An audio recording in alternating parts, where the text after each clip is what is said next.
It was a year the Prophet, peace be upon him, would never forget. A year when his heart felt heavier than ever before. First, his dear uncle Abu Talib passed away.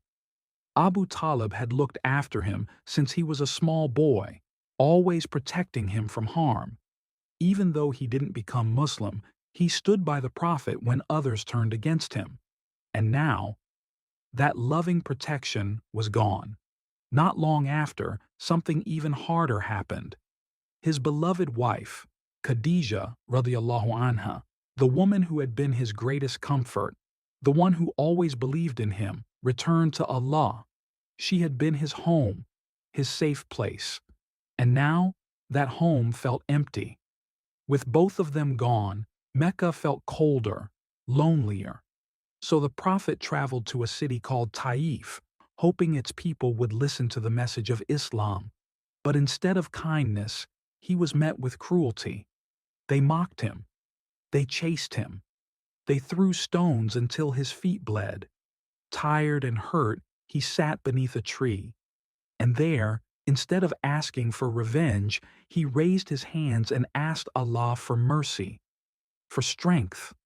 What he didn't know was that this painful year, this year of sorrow, was about to lead to something incredible, something that would fill his heart with hope again.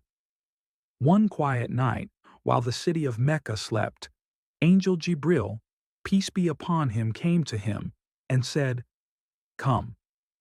Outside was a dazzling white creature, the Buraq, swift as lightning. The Prophet climbed on, and in the blink of an eye, they flew across deserts and valleys until they reached a beautiful place, Al-Aqsa Mosque in Jerusalem. Inside, the Prophet found something amazing. All the prophets who had come before him gathered together, and there he led them in prayer. Then, the journey went higher, up into the heavens. In the first heaven, he met Adam, peace be upon him, the father of all humans. In others, he met Musa, Jesus, and many more, each greeting him with peace. At last, he reached the Sidrat al-Muntaha, the Lot tree at the furthest point, where no one had ever been before, and there Allah gave him a special gift for his ummah, the 5 daily prayers. A gift that would connect every believer to Allah every single day. By the end of the night, the Prophet, peace be upon him, was back in Mecca. The streets looked the same. The trials were still waiting. But his heart was stronger. He had seen wonders no one else had seen. He knew that after the hardest trials can come the greatest blessings. And his story reminds us, no matter how dark your days feel, Allah's plan is already unfolding.